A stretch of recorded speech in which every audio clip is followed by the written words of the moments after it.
Hello, welcome back to the channel. Just a very quick one before we kick off VGM Goldeneye. I just want people to know that after this video, I'm going to be taking a break from YouTube. There are some things I need to sort out. I'm not going to be back until April 2021. So it's going to be about a 4-month break, I think. Thanks to all of you that have been subscribed. Please don't unsub. I'm not going anywhere. The channel is not dead. When I come back, it's going to be fires blazing everywhere. It's going to be fun, and I'm looking forward to making a return. So enjoy this episode of VGM, and VGM will come back again in April along with my streams and everything. So guys, anyway, until then, please take care of yourselves and Happy New Year. Bye bye.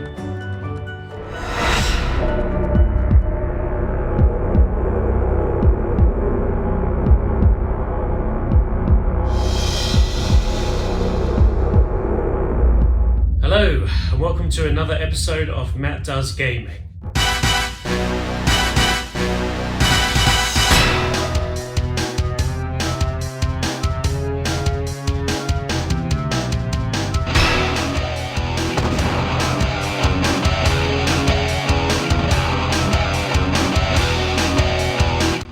This is episode 6, and today it's literally about just one game.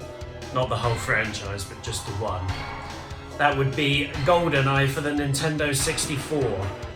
This game originally released in 1997.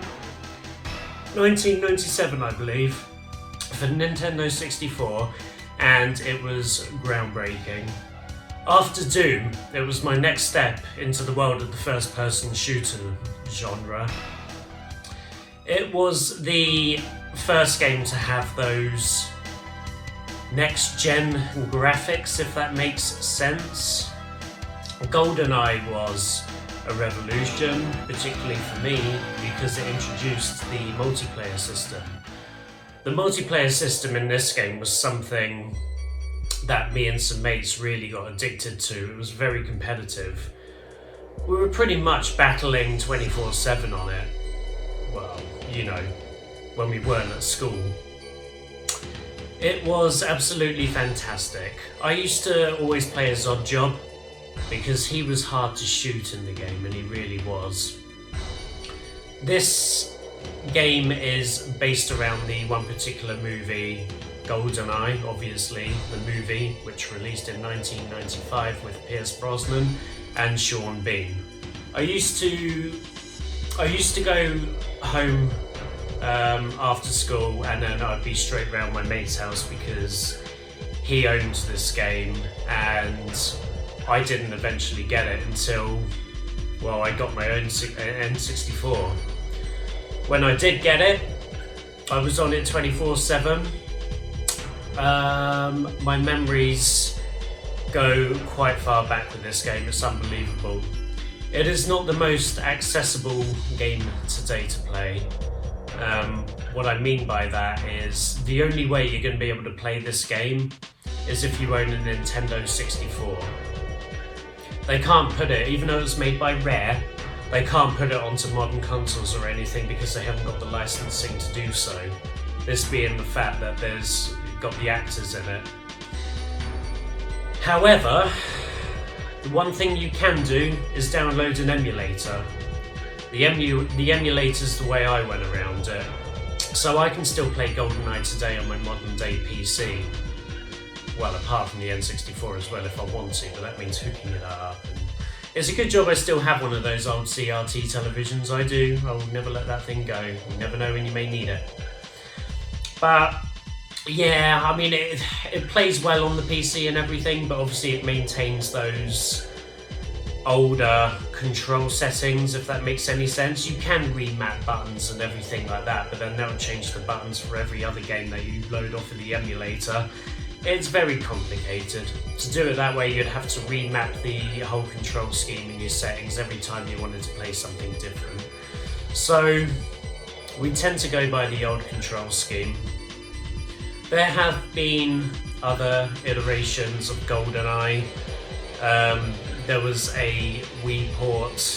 It's not even a port. It's It's a remake, which I think came out in 2009, I think it was, called Goldeneye. It came out on the Xbox 360 as well. It was kind of a remake to this one, except it wasn't. They changed the story in places and they made it Daniel Craig instead of Pierce Brosnan.